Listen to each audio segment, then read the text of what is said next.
Hi, team. Welcome back to Cult Stuff and Chill, episode 17, baby. I feel like at the start of every episode, I have to ask you how your week has been as if I haven't talked to you every day since the last time we filmed. So, how was your week?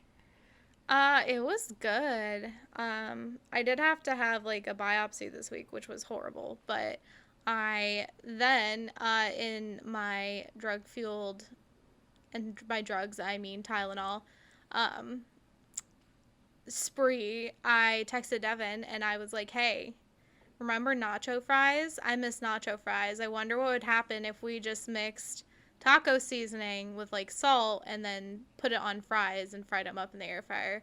And we're here to report that they taste pretty much almost exactly like Oh, the yeah. Taco Bell nacho fries. The texture is a little bit different, but you can also kind of, write your own story with your own French fry. I know Devin used waffle fries, Mm-hmm. and I use like big chubby crinkle cuts. I don't know that I'd recommend the crinkle cuts. Also, if you're going to make this, I would suggest letting them sit for a little bit so it can Mm-hmm. really, like, to cool off, so it can really absorb the flavors. Well, what I did with mine, because I was also doing chicken nuggets, so I only have one air fryer, which is a grave misfortune on my end. So I set the oven to warm, and then I did my French fries, and I put them on a plate in the oven, and so I let them sit in there for about 10 minutes while my nuggies were cooking, and it was so good. Although I will say, I wonder what would happen if I took like an olive oil spray and like coated the fries before I seasoned them, if it would make them even crispier as if they came out of a deep fryer. Yeah, I think that when you add just a little bit of oil to it, it makes them a little bit crispier. And I think it also depends on, like, how often you go in and, like, shake them Mm-hmm. mid-cycle. So, because I know mine were pretty crispy. It was just like I ate them as soon as they came out and it didn't have a chance to sit. And I was like, I don't know about this. But then I had more in there and I went back for more and I was like, wait, no, this is delicious. Yeah, they need to taste as if they've been under that warmer for a while, like it would Yeah, at Taco Bell. exactly. Mm-hmm. But now this really opens us up for the nacho fry burrito recreation. And Oh no. But oh yes. oh, yeah. But yeah, it was a pretty good week. I went to the farmer's market yesterday, got prescribed some Addy because, that ADHD live baby, Baby. which I'm also happy to report did not involve any bad anything bad really. I took it once yesterday so far, so I'll report back next week. Yeah. We'll see. Still in the trial errors. Next week we're gonna come back and Ashley's gonna look like she's been doing meth for 8 years. Either that or she's gonna come and be like looking Skinny at legend. skinny legend, immaculate. She'll have her life together. Not that you don't already, but I mean, more I so than don't. usual. I do not have my life together, but that's okay. It's okay to not have your life together because not everybody's perfect. Yeah.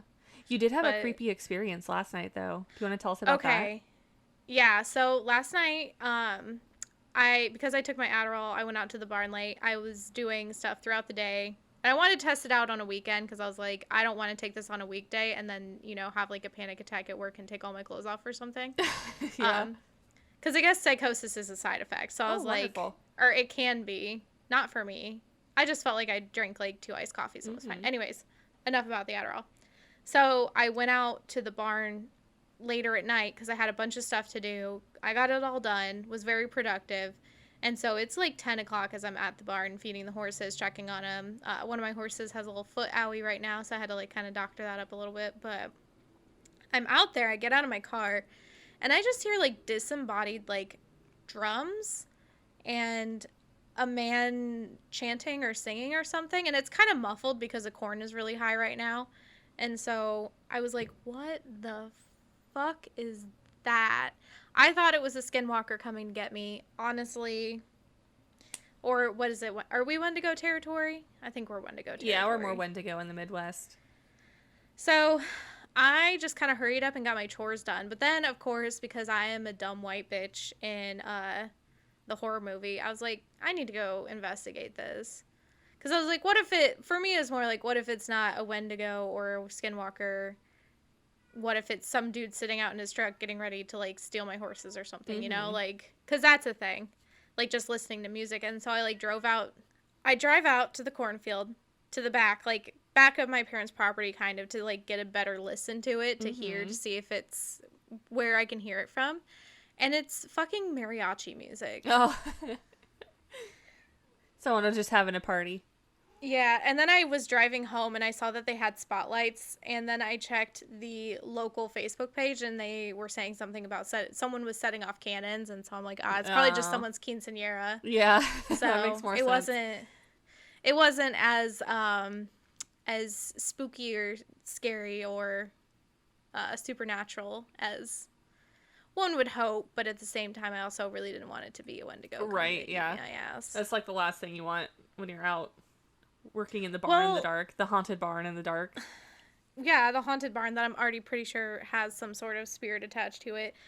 And it was also, like, because it was muffled, it did kind of sound like Native American chanting and, like, drum beats. So I was just like, nope. Fuck Sorry. that. But all's well ends well. It was fine. I also do have to say that I have a corrections corner because after we did our ghost stories episode, our Super Sleepover 5000, my aunt actually messaged me and she said that when we went to Villisca, not everyone took the medication that was not prescribed to them. It was just my cousin's ex-husband and then one of my aunt's friends that took it. So I think they were maybe joking about all of them having taken it, and me just being kind of a goody two-shoes teenager that I was, thought that they all had taken it and was like, drugs. So I apologize to my aunt because I didn't mean to slander your good name for taking drugs. Also, she said that it wasn't pain medicine. She said it was like Ambien. So it was prescribed. Sense. She said it was like, it was prescribed, I think, to my cousin's ex-husband, and then he was just like giving it out as party favors. Yeah. So, yeah, that was just a misunderstanding on my part, and so I apologize. But she also said that that was her favorite episode, and she was willing to provide some of her own spooky, scary ghost stories for us to read in the future. My family doesn't have any that I know of, any fun ghost stories, but like also my dad's side of the family, they're all like very no nonsense. So like I don't think any of them, if they had a ghost story, they would probably be like, that wasn't a ghost. It was just the wind that poked my asshole. Like, yeah, like Zach Baggins. I feel like we reference him in every episode, and one of these days we're going to go to that Zach Baggins Haunted Museum, and we're just going to, I need to meet Zach and see if he's as ridiculous in person as he is on the show. I feel like he is. We should really just get with his PR team. Yeah. Excuse me. I know we slander him pretty regularly, but maybe we need to start being really nice to Zach, and he'll give us like a spin-off show that's female ghost hunters, aka you and me, with no I don't have any ghost hunting experience in like a serious capacity, but we do slander Zach quite a bit, but it's also like it's good entertainment. Mm-hmm. He's definitely a dude bro. He definitely is an affliction wearing piece of shit, but also it's like we all have that cousin that you love them dearly, but sometimes you're just like, dude, just get a pair of chinos. Calm down. Yeah, I don't think the ghost meant to touch your butt. I don't think that all the ghosts that you encounter are horny for Baggins, but maybe they are. But that makes me feel bad for Holly Madison. Isn't that his girlfriend now? Yeah. Oh my God, I love Holly Madison. So maybe we talked about this before, but one of my favorite shows when I was like probably in grade school was The Girls Next Door, which is a little sus because we were literally watching Playboy models. Yeah. But it was great entertainment. The early 2000s reality TV was really just something else.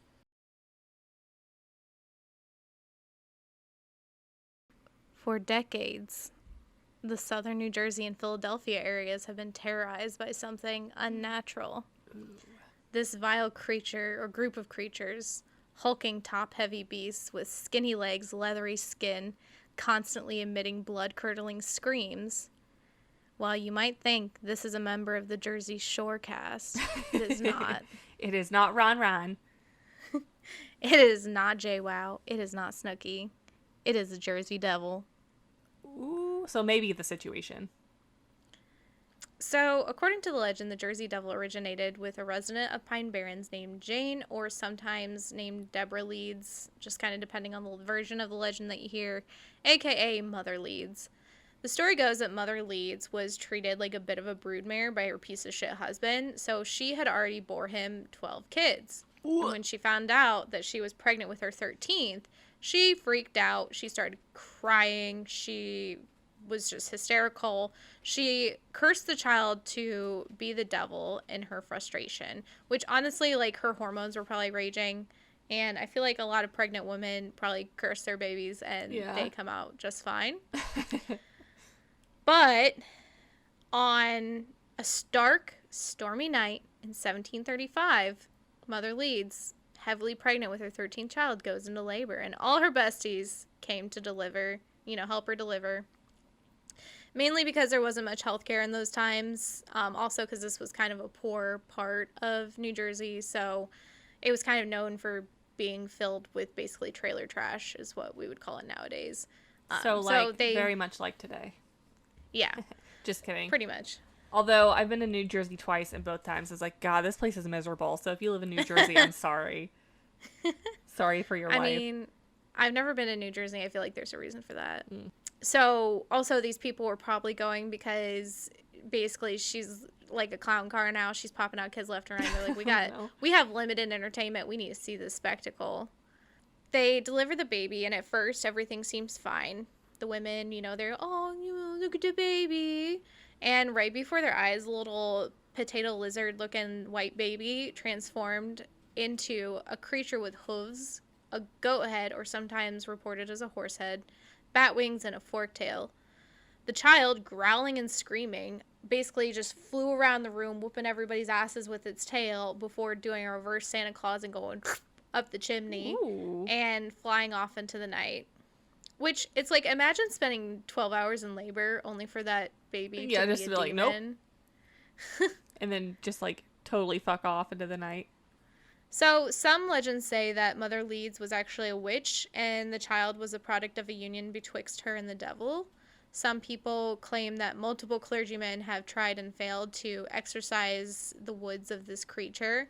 Being a legend, there are a lot of different facts that are tied into this story, but what we do know is that a family named Leeds actually did exist in the area during this time. So prior to the 1900s, the Jersey Devil was referred to as the Leeds Devil or the Devil of Leeds, which could have either tied it to the local Leeds family or their New Jersey town, Leeds Point, which was actually named after the Leeds family, having been their sort of ancestral land from when they came over and were granted it by the UK government. Granted it. Well, I think he just went out. He's like, this is my land now. So that was a very Jamaican sounding accent. Some people point out that one Deborah Leeds, married to Japhet Leeds, had 12 children and lived around the Leeds Point area around the 1730s. Brian Regal, who is a historian of science at Keene University, has instead proposed that this story of Mother Leeds, rather than being an actual folk story or legend at its inception, actually originated from some creative, politically driven, allegorical rumors or bullying based around the area's colonial era religious and political communities. So during this time, there was actually some tea, a little bit of drama between Big Daddy Benjamin Franklin. Oh. I don't know why I said that so weird, Benjamin. But I'm going to call him Benji. And his almanac that he was producing, the Poor Richard's Almanac, and the rival almanac family, the Leeds family. So this dude, the historian Brian, basically says that Benji, a liberal, a creative tour de force, he started this rumor or something kind of similar to it as a sort of smear campaign against the Leeds, describing them in a fanciful way as monsters, and that the dumbass locals basically just like didn't know that it was a joke and kind of took it too far.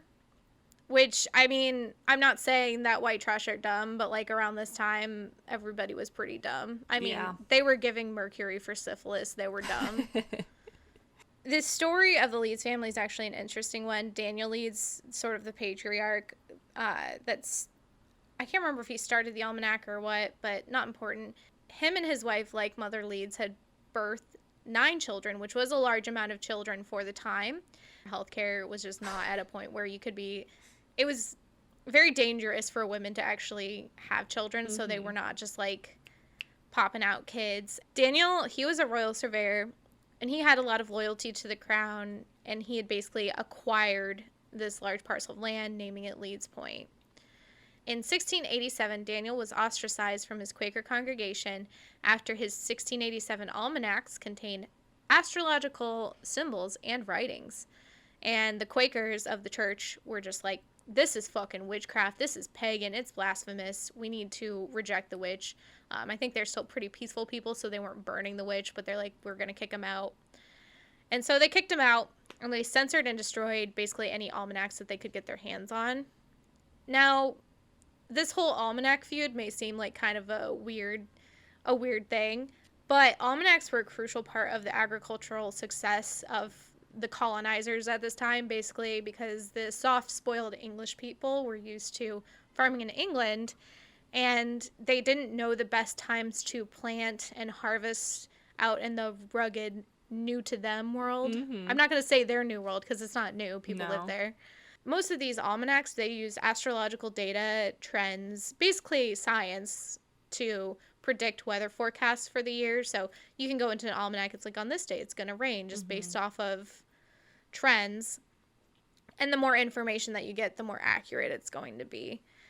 And also, as far as the information goes, it was a huge deal to get this information correct, because people were literally counting on being able to provide for themselves and their family if you got this information correctly. So it was a very competitive market. That's why they think that this kind of originated as just an almanac feud. It's basically like feuding weather channels nowadays.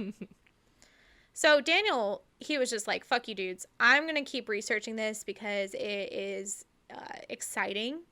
It is very interesting to me. It's very useful for farming.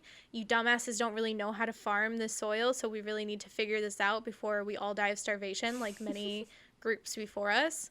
So he went basically kind of off the deep end, researching more esoteric astrological Christian writings, Christian occultism, Christian mysticism, cosmology, demonology, angelology, and natural magics. In the 1690s, Daniel's writings were actually formally labeled as blasphemous and heretical by the Philadelphia Quaker meeting, which sounds like a snooze fest. Yeah, no shit. Daniel converted to Anglicanism, and he started publishing anti-Quaker diss tracts, basically just roasting the Quakers for being lame as fuck, and also claiming that they were anti-monarchists. And this was kind of, about 100 years before the Revolutionary War. But, like, this was a generation that was basically setting up the next generation, next 2 generations for the Revolutionary War. He is saying, like, you guys are being anti-monarchist. I'm going to go tell daddy. And it basically just got him brownie points with this super sketchy British royal governor of New Jersey, Lord Cornbury. This resulted in Daniel kind of being labeled like a pick-me dick, just local villain, because he and his family were just being a bunch of devil worshippers and, you know, running to the governor and being like, you're being anti-monarchist. We love our establishments. So, not long after that, Daniel passed away, and his son, Titan Leeds, inherited the almanac business. And he eventually got the business to the point where he was actually competing with Benjamin Franklin's Poor Richard's Almanac, which kind of got Benji miffed. Now, Benji, always the jokester, has a sense of humor, that man, published a satirical astrology post that predicted Titan's death on October in 1733, which actually pissed Titan right the fuck off. Like, he did not have a sense of humor. He was not happy. He overreacted. And he published a very public scolding of Benji, calling him a fool and a liar. And it was basically like watching celebrities get into a Twitter beef now. In this sort of colonial version of Anchorman, Benji, the mad lad that he was just like, dude, you are taking this way too far. It is not that serious, I promise you. So he mocked Titan, and he suggested that Titan had, in fact, died in accordance with the previous prediction that he had made. And that basically who was writing the almanacs and writing all these notes slandering Benji F., was the ghost of Titan Leeds, and that he had this unfinished business and was basically just haunting the shit out of Benji. And he actually just kept referring to him as a ghost, even after Titan eventually died in 1738, which at, like, that point, it's gone on a bit too long. Like, the bit's done. Yeah. He was definitely, like, old-timey troll, I think. Oh, yeah. Oh, definitely. Benjamin Franklin was just kind of a scumbag, but kind of a legend, because he just didn't really give a fuck what people thought.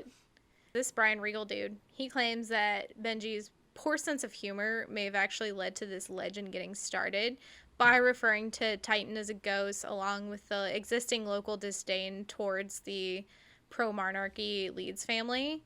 He also speculates that Titan Leeds' addition of the Leeds family crest to the front of his almanacs may have attributed to the reported physical features of the Jersey Devil.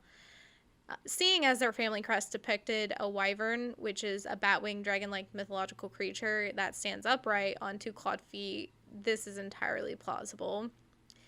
This, coupled with the fact that the family crests were originally associated with royalty, aristocracy, and nobility, which, again, was not very popular in the colonial pre-United States, this all could have kind of combined to create these stories, and it might have even started out as, like, kind of a joke, like, oh yeah, the Jersey Devil, talking about the Leeds family. Just kind of spiraled off into people thinking that it was an actual creature and not merely an allegory for the family.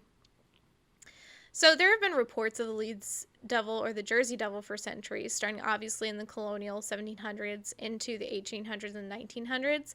But the physical description of the Jersey Devil really just kind of levels out and becomes more standardized in the 1900s.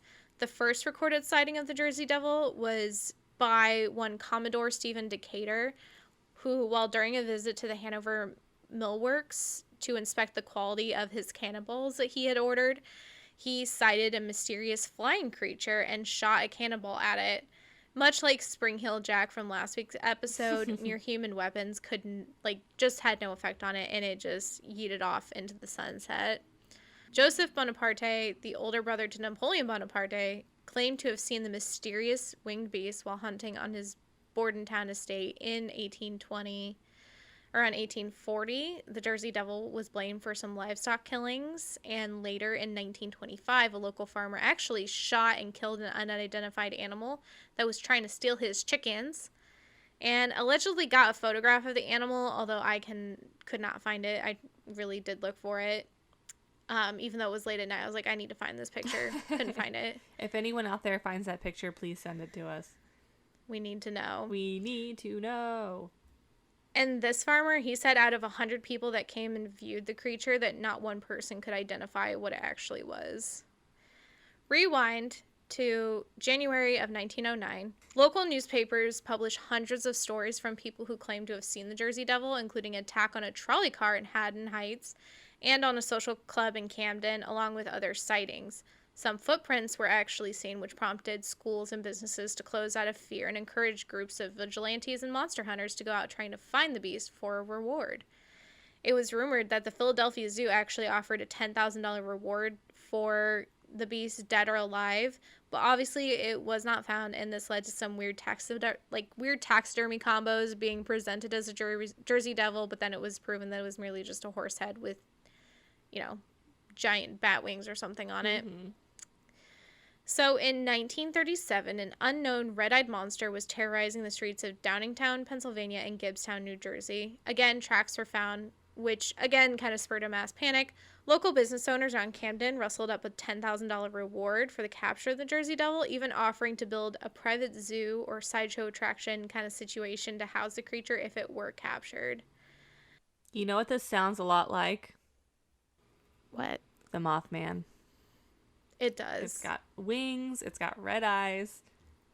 Now, some explanations of what the Jersey Devil might be stem mainly from the Franklin-Leeds feud. People were basically just saying awful stuff about the Leeds family because they hated them personally for being stuck-up pick-me's and being tattletales to the governor. And over time, it's speculated that people had forgotten about the feud but remembered the details of the beast, and they just kind of misunderstood what it was. And also, parents are looking for any reason to traumatize their children into staying in bed at night. Mm-hmm. So basically, people picked this up and they're like, it became sort of a boogeyman in the area. Now, the area it's where the Jersey Devil is claimed to live actually is known, like I said, for being kind of a sketchy part of New Jersey, where highwaymen, poor farmers, fugitives, brigands, poachers, moonshiners, deserting soldiers, and less sketchy but less socially accepted Native Americans and escaped slaves would live, especially during this time of the 1700s. Some experts claim that sightings can be attributed to the sandhill crane, much like in the Mothman legend. And actually this makes more sense because in the description of the Jersey Devil, there's similar proportions. It's tall, it has big wings, it has a long, elongated head. Mm-hmm. So this one, I think, is probably one of the more reasonable explanations here. And even if it's not a sandhill crane, it could be another type of crane or something, and that would make just as much sense. Mm-hmm. Remember, during the 1700s, some of these people were coming over straight from England where they didn't necessarily have the same fauna that we do over in the U.S., and they were really just confused by everything. One outdoorsman, Tom Brown Jr., actually claims that when he has covered his entire body in mud to ward off mosquitoes and has just been out like fucking around in the woods, that people have mistaken him for the Jersey Devil. And like have run away screaming from him before he can even like introduce himself or anything. Now, some experts also claim that it's just a result of mass hysteria, much like some of the other cryptid stories that we've heard, that people are just, they'll see a shadow or something and say, oh, it's a Jersey Devil. But also, if you go to like the website for the Jersey Devil, whatever, they say that many reliable people, including police, government officials, businessmen, and many others whose integrity is beyond question, have witnessed the devil's activities. Which, if you're trying to prove the validity of these claims, maybe don't use police, government officials, and businessmen as your examples, or clergymen, because it just not the best history of being honest. Exactly. Yeah. The Jersey Devil is not the only critter or paranormal entity that inhabits these woods. Other paranormal legends associated with the area, including the ghost of pirate Captain Kidd, who I guess is buddies with the Jersey Devil. And Power they just duo. hang out, and some people claim that Captain Kidd actually buried treasure in those woods, which is like, you're going to bury treasure in New Jersey? Okay. But anyways, there's also the Black Doctor, who is an African-American doctor who is forbidden from practicing medicine because of his race in town. So he instead came out to be with these poor white trash people and practice his trade, just really trying to help people. It's purported that his spirit, if he sees travelers or hikers or campers that are injured, he will actually go and try to offer them medical assistance, which is super helpful. There's also the ghost of a black dog who doesn't do anything. He's just cute, which is uncommon because usually when you hear like the ghost of the black dog, it's usually some kind of like ominous, like a grim or something. And this one is he's just the goodest boy. He's just out. Oh, a sweet baby. There's also the legend of the golden-haired girl who basically just wears a white gown and stares off into the distance crying, which kind of useless, but I picture her like Violet from American Horror Story Season 1. Oh, yeah. Where she's just like ugly crying the whole time. Girl, same. And lastly, there have been reports of a white stag that basically if anybody gets into trouble, he'll just come and help them out or, protect them from danger. Which, again, good guy, white stag. It seems like for the most part, these entities are all pretty nice and helpful, not malevolent and down to fuck people's shit up. Honestly, this is like the cast of Harry Potter, because we got Sirius Black, we got Harry Potter's Patronus walking around the woods. I guess golden hair lady maybe could be Moaning Myrtle. Seems pretty on brand that she'd just be wandering around crying. Yeah. Or Luna. Oh, there we go. Although, I mean, maybe not crying, but yeah. She's communicating with the Nargles. In the end, we can't be sure where this legend really came from, whether it was a real cryptozoological creature or just Benji Franklin being a dick. But what we do know is that it's had lasting power. You know, we're still talking about the 21st century, and it's kind of like Nessie, where in the area they have its different schools mascots. It has sort of a tourism draw. People go specifically to go Jersey Devil hunting in the woods. So really, again, it's kind of been one of those things where even if it's not real, it's created a source of revenue for these areas that maybe they wouldn't have had before. So can we really say it's a bad guy? No.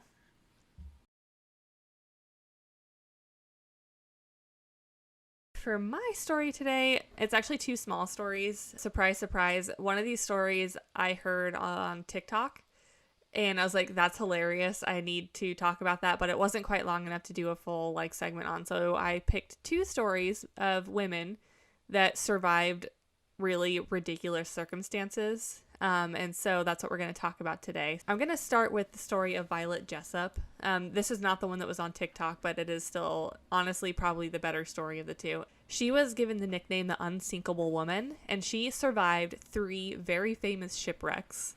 Violet, she was a part of the working class in the early 1900s. So as you can probably predict, she didn't really have much of a childhood and was basically put to work at a pretty young age to care for the rest of her 8 siblings. I feel like people back in the day, like we talked about this a little bit earlier about having a ton of kids. The ones that had a lot of kids would just have additional kids to take care of their kids. Yeah. Which is just like very, the Duggars. yeah, very a la Michelle and Jim Boob. So just like making the eldest daughter take care of all the kids while they just fucked off and did whatever they wanted to do. So she kind of begins her string of either, I don't know, bad luck or good luck, however you want to look at it, pretty young when, as a child, she ends up falling gravely ill, which is not uncommon for children in that era, but it's assumed that she had tuberculosis. Doctors, they predicted for her that she wouldn't survive it. However, Violet's like, fuck that noise, I ain't dead yet, and miraculously she recovers. Later, her father dies of complications from surgery, and so her mother ends up moving her family back to England, where Violet, she attended a convent school and continued, of course, to care for her younger siblings while her mom fucks off to make a living for her family as a sea stewardess aboard different cruise liners. Eventually, though, her mother also falls ill, and Violet has to become the family breadwinner. She leaves school, she's about 15 or 16 at this point, and decides to follow in her mother's footsteps of becoming an international sea travel lady. And so she applies to be a stewardess as well. However, initially, while she's applying to do this, she has really bad luck getting a job because she is actually too hot for the job. So the implication was from these people that were like giving her job that she was too good looking. She would be a distraction to not only the people on the cruise, but the other workers there. Eventually, she does get the job because she like dresses down one day, wears really grimy clothes, doesn't do her hair or anything. And so at the age of 21, after working odd jobs from like the age of 16 until then, she gets her first position aboard a ship called the Orinoco in 1908. At this point, you know, things go well. She's a young hot baddie. She's collecting a coin, getting, you know, feeding her family. But in 1911, she gets assigned to a new ship called the RMS Olympic. This ship was the largest luxury civilian cruise liner at the time. So this is pre-Titanic. And so the ship set sail on September 20th of that year. However, this ship's captain must have been like a big fat ding-dong because he somehow manages in the giant expanse of the Atlantic Ocean to crash into a British warship. So unfortunately, the Olympic sustains pretty significant damage. There's a big hole, so like the entire bottom level of the ship fills with water. Thankfully, the boat doesn't fully sink. It is like in the process of sinking, but the captain is able to like hobble it back to port with no fatalities. This in and of itself would be enough, I think, to scare any rational person into not wanting to be on boats anymore. Violet, however, she disembarks. She doesn't take this crash as a bad omen, and she continues her life as an ocean baddie working on cruise liners. The next spring, Violet, she gets assigned a new job in which she is talking with her friends. She like doesn't know if she wants to do it.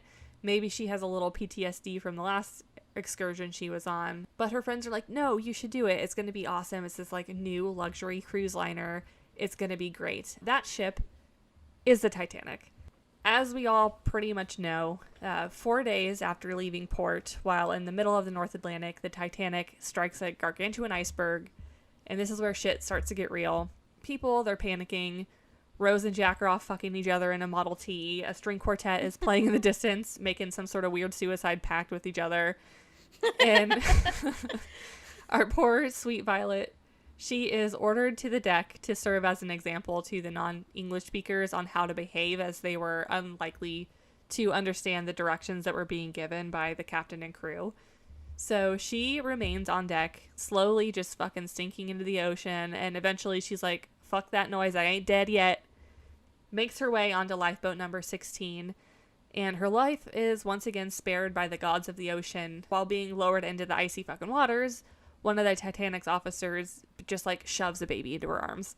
This woman's whole life basically is just her being forced to care for children she didn't want. She takes a kid. They go into the dark, cold night where they spend the next several hours floating and literally just listening to the sounds of people drowning in the water and just getting hypothermia around them, which is really, like, for me, not something I really thought about, but literally these people just floated in the water for hours, just, like, listening to the people around them just die horrifically until they're rescued the next morning. So, in total, about 1,500 people died that night. Our girl Violet is not one. The next morning, the survivors, they're rescued, and while aboard the rescue ship, some random lady runs, grabs a baby out of Violet's arms without so much as a fucking thank you for saving my baby, and just like takes the kid, runs. Violet's like, fuck it, I didn't want that kid anyway. Like, doesn't think anything of it, just goes about her life and is like, all right, see ya. Honestly, probably just glad that someone is finally taking responsibility for their own damn children. And Violet is like, I have survived again. I am like the cockroach that will not die. At this point, Violet, she survived pretty large scale fucking ocean accidents, and for most people I think they would have sworn off cruises at this point, but Violet has boobs of steel apparently and is like, nope, I'm gonna continue to collect that bag. I'm gonna just live my life on the ocean. Well, and at this point she's probably like, all right, I've already survived 2 disasters. Like, what are the chances? Lightning can't strike more than, it's already struck twice. Mm-hmm. That's good. Yeah, and it is good for about 4 years. Until Violet, who is now trained as a nurse, it is World War I era, and she is working for the British Red Cross aboard the ship, the HMHS Britannic, which, spoiler alert, is the sister ship of the Titanic. So, red flag number 1. At this point, though, it's no longer serving as a luxury vacation liner. It has been transformed into a hospital ship for the war. As we may well have predicted, Violet is either a curse to ships or the luckiest woman alive, because on November 21st of 1916, the ship is in the Aegean Sea when it strikes a deep sea mine and begins to sink. This sinking is much quicker than the Titanic's. It only took 55 minutes for the entire ship to go down. Thankfully, the death toll of this one actually isn't nearly as dramatic as the Titanic. This time, only 30 people die of the nearly 1,000 on board. However, the experience is still pretty fucking traumatic because while the ship is sinking, all the passengers are nearly killed when the propellers from the Britannic began to suck the lifeboats under the stern of the ship. So at this point, again, Violet's like, fuck that noise, I ain't dead yet, and has to abandon her lifeboat. She jumps out, which ends up resulting in a traumatic head injury when she is sucked under the boat for a period of time. She hits her head on the stern or hull. I didn't quite catch, what part of the boat she cracks her noggin on, but she does. However, still, despite this, she makes it back to the surface and lives. Somehow is fucking not dead. I don't understand this woman. She literally is a cockroach in the best possible way. Like, she will not die. Thankfully, she doesn't have any more shipwrecks. However, over the next few years, she's plagued by just like violent headaches. Finally, she goes to a doctor and finds out that she has a massive fracture in her skull from hitting her head on the bottom of that boat. So the fact that she is alive is pretty incredible. And in fact, the only reason that the doctors suspect that this blow to the head did not kill her is because she has such thick, luxurious hair that it cushioned the blow to her head. Violet is an absolute madwoman, and having survived all of those accidents, continues still to work on cruise liners until 1950 when she retires, which is wild. Like, she has all these experiences, and maybe it was just that thing. She's like, it happened twice, it happened 3 times. There is no way. And she's right. So after the 3rd time, she doesn't have any more severe, I'm sure she went through like hurricanes and stuff and like some sketchy waters, but no more boats sank on her watch. And so she basically just spends her life traveling the world and seeing the sights, when eventually she retires and settles in England after 42 years in the cruise industry. She lives a peaceful, child-free life. Thankfully for her, she had her fill of taking care of other people's children. She's like, fuck that noise, get me off this planet, and passes away of heart failure. One little fun fact about her life is that at some point in her retirement, in the middle of the night, she's woken up by a phone call.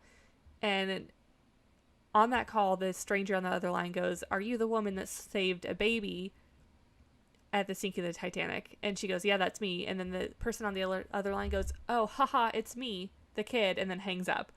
Now, this is only weird to her because, like, really you could think that someone would be able to read these survivor stories or yada yada. However, Violet never spoke about the incident with the kid to anyone in her life up until this point. Because I guess, like, the shock of surviving the fucking sinking of the Titanic, she's just like, that was a blip on the radar or whatever. Until she gets this call and she's like, oh yeah, I did save a baby aboard the Titanic. I wonder who that kid was. And either someone is pranking her or they found out who she was, gave her a call, and were like, you know what, maybe I don't want to actually bark up this tree, and then just hangs up. So anyway, that is the story of Violet Jessup, the unsinkable woman who is possibly the luckiest or unluckiest woman alive. I haven't decided quite yet. Okay. Anyway, so I do have a second story because, like I said, that was a pretty short one. And I'm going to tell you the tale of Noelle Rakundo, who is also a badass surviving lady. Noella, she had been born in the African country of Burundi, where later in her life she immigrates to Australia as a refugee because I think that at that point home country was pretty war-torn. So she goes to Australia as a refugee. She had been living there in Melbourne for over a decade with her husband, Belenga Kalala, with whom she had 3 children. So she also had several kids from a previous marriage. It's not really super important, but just keep in mind, she's got lots of kids and lots of family that would be concerned about where and what she was doing. She meets Belenga in Australia after he also had emigrated there. I believe he was also a refugee from the Congo. I believe they met through a church group, and she ended up becoming his English tutor after he had moved there. Belenga, he was single. His first wife had allegedly been murdered before he had come to Australia, so he was looking for love and companionship, and this hot lady English teacher was like the light of his life. Noella, she does say that Belenga could get violent at times, which is why I say his wife was allegedly murdered, because after hearing this tale, you'll be like, was she murdered by someone else?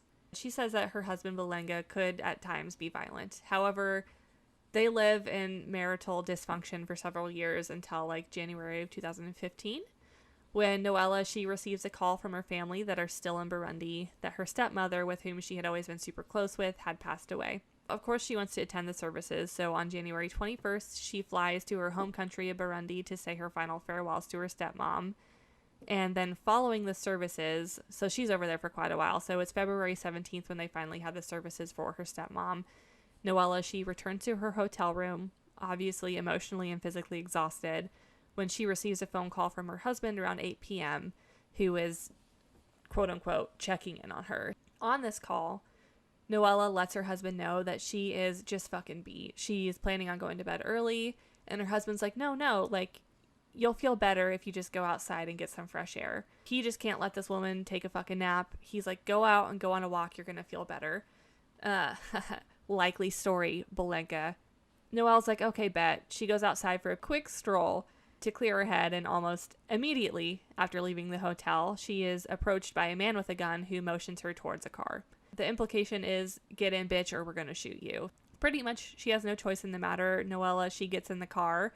She's placed in the middle back seat between two other men, so in total there are 3 captors here, and she is then blindfolded with a scarf.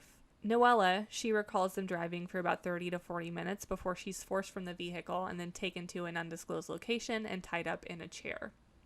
Belenga, as we can all imagine, has, at this point, I think, hired a hit on his wife. While she's tied up, Noella, she hears the captors speaking to each other in Swahili. They're saying that they need to call the boss, and they begin asking her what she did to this man to deserve to be killed. She racks her brain, and in total confusion is like, don't have beef with anyone. I don't know what you're talking about. What man are you talking about? So one of the captors finally then fills her in and goes, your husband, he's the one who hired us. And she is like in disbelief. She's like, no, there's no way he could have done this. So eventually, to convince her that it was her husband, one of the captors calls up their boss, her husband, puts him on speaker so Noella can hear, and says to the person on the phone, we have her now. What do you want us to do with her? And then after a short pause, the man on the other line says, kill her. Those 2 words are enough for Noella to know and hear that it is her husband's voice, that 2-timing son of a bitch Belenga, who has set her up. While the men are discussing how to dispose of her body, Noella becomes overwhelmed with emotion and probably fear and passes out.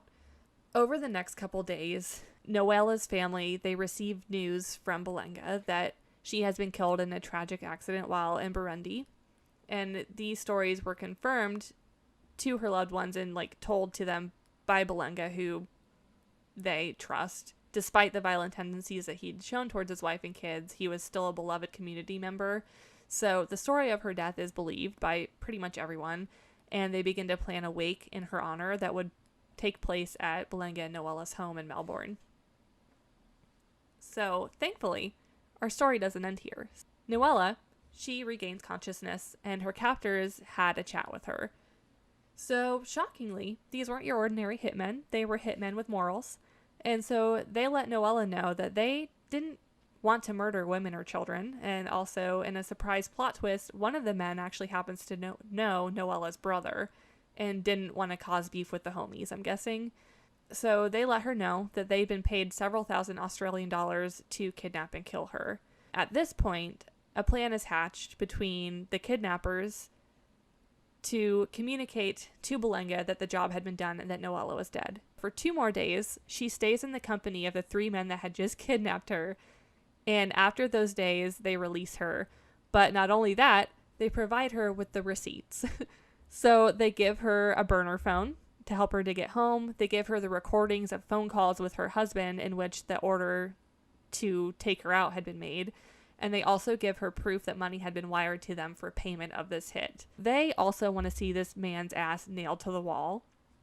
And while I don't stand a person that would take money to murder someone else, I do stand petty revenge. So props to these hitmen. Also, I feel like hitmen are necessary in some parts of the world. These guys were probably going out and killing rapists and stuff. That's what I want to believe, at least. That's the vibe I get too, because in the conversations they had with Noella, they're like, we don't kill women and children, so what did you do so wrong that would deserve this punishment? And when they find out she was just living her life, she didn't have beef with anyone, especially having that familial connection with the brother, they're like, ooh, shit, we fucked up. What do we do to fix this problem? Yeah. So they're like, you know what, girl? We're going to send you on your way. We're going to help you get home. Here's the receipts. Send his ass to jail. So what I'm imagining is a hitman version of Queer Eye for the Straight Guy. Yeah. Or, Queer Eye, whatever it's called now. Yeah.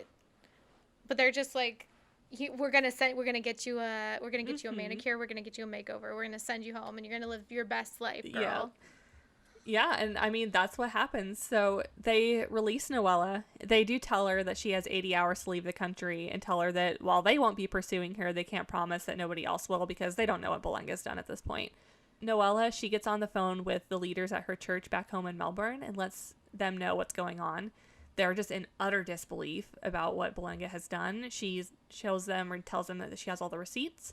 And then so I believe it's actually for some reason the Belgian embassy that helps her get back home, because she doesn't have money on her anyway to pay for it really. So she does thankfully have the phone from the hitmen to, place calls and help her get on her way. But she's taking their advice seriously that I've got, a couple days to get out of the country because I don't know who else would be after me at this point. Finally, after this whole ordeal on February 22nd, Noella, she returns home to Melbourne on the day of the wake that's being held at her home. What does she do? She parks her car outside of the home, and then as she sees a stream of mourners leaving her home, she gets out of the car, locks eyes with her husband Belenga, that piece of shit that tried to kill her, and he just freezes in his tracks, like puts his arm on his head and goes, "Is it my eyes? Am I seeing a ghost?" And is like making a scene in front of these mourners. Either he is just in utter disbelief that she's still alive, or he's like trying to make himself look more innocent. And then to this, Noelle goes, "Surprise, I'm still alive," and just provides all of the receipts like, "Hi, I'm here. I'm alive. You're a piece of shit." And like, just imagine that moment as a spectator, not as the husband or as Noella, but all these people leaving the wake, and you're just like, is she? And to find out that Belenga had ordered a hit on his wife. So that's pretty crazy. I hope he shit his pants. Like, I feel like he had to have pooped his pants in that moment. Well, because, like, if it's not her in real life, it's a fucking ghost. Yeah, right? He really does probably feel like he's seen a ghost, but unluckily for him and luckily for us, that's not the case. So now, obviously, as we know, Noella came with receipts. After this encounter, she goes to the authorities. Belenga is rightfully arrested for attempted murder, and the only reason he will give as to why he would have done this is that he suspected his wife was cheating, but this is quickly proven to be a lie, as there's absolutely no evidence to back it up. Initially, he was claiming that he didn't have anything to do with the whole murder scheme, and however, he does eventually confess to Noella and to the police and begs Noella for forgiveness. He basically cries about it and blames the devil for his actions. So the devil has made him do it, because heaven forbid he take any real responsibility. At this point, I fully believe that his wife in the Congo, also, it wasn't just his wife, he had a wife and kids that were murdered in the Congo. I have a feeling that it wasn't an act of warfare. I have a feeling that he probably offed him and went to start a new life in Australia. That's just my theory. And it doesn't seem like a Sophie's Choice thing where it's like, oh, either this person has to die or so this person can live. It's just like, I don't really feel like having a family anymore. Yeah, and that's exactly what it seems like. Thankfully, he's proven guilty and only sentenced to 9 years, actually. However, this fucker, he's granted eligibility for parole after 6. So I think he's coming up on that because this crime took place in, was it 2015, 2016? So he's probably coming up on his eligibility for parole, which I sincerely hope is not granted. Fingers crossed, say a prayer to Satan that this man rots in jail for the rest of his life.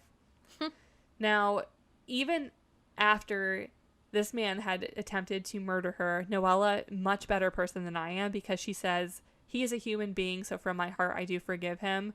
Let God judge him. And she goes, I will stand up like a strong woman. My situation, my past life, that's gone. I'm starting a new life now. And to that I say, Noella, you're a better person than I am. You don't have to judge him, but I'm going to do it for you. Fuck this guy. Fuck him. And that ties up my stories for the week. And I know they were very short, but no, they're good. Yeah. Can we just title this episode the one with too many fucking kids in it? Yes, absolutely. The one with too many fucking kids. Because not only did Violet Jessup take care of her 8 siblings, but Noella had, I think, 5 kids in total. And this fucking guy was gonna fucking murder her. She had 5 kids. She got too many fucking kids to die. Well, and what's he gonna do? Is he gonna take care of the kids? I highly doubt that. Yeah, he's gonna have them killed too. He's gonna be like that crazy family that just like loaded up all their foster kids and yeeted their van off the side of the cliff. Do you remember that story? Yeah, I do. Actually, I saw something about that the other day. Like again, I like watched like an episode about it. But not only that, they killed their foster kids, but they took their dogs to the pound. I know. Isn't that so tragic? But also, they cared more about their dogs than they did their foster children. Like, what the fuck? Yeah, it's fucking disgusting, honestly. So, I hope those 2 women are also rotting in hell. Do you have any fuck yous to issue this week? Just to Belenga, really. Those 2 women that drove their foster kids off the side of a cliff, fuck you. The people that designed the Titanic? The people that designed the Titanic, the captain of the Olympic, fuck you. And whoever White trash. Yeah, the white trash in New Jersey, fuck you. And let's see, the people that put the deep sea mine in the Aegean Sea, fuck you. I was driving home from work the other day, and I was in one of 2 turn lanes, and some guy merges turn lanes in the middle and just like cuts me off, almost causes an accident. Guy in the black Tacoma in the city in which I live, I will not disclose, fuck you. I beeped my horn. I rarely use my horn, but I beeped at him so hard, and I did one of these like, He didn't see it because he was in front of me, but I flipped him off big time. Well, isn't Tacoma an SUV? Like, it was like a Toyota Tacoma, so I think it's a pickup truck. I think I might not be calling it the right thing. It might not be a Tacoma. It's whatever the Toyota pickup truck is. Okay. Yeah, I don't know either. But fuck it. I feel like that happens to me all the time because my car is like silver and very low to the ground, so people cut me off all the time because I don't know that they see me. Yeah, and that could have been it, but also you don't merge. Okay, lesson for you people, in case you don't know, you need to know, while you're making a turn at a red light from a turn lane, do not merge lanes, you fucking dumbass. Wait until you get into the straightway. You don't merge lanes in the middle of an intersection. No. Fuck you, Toyota Tacoma. Fuck you.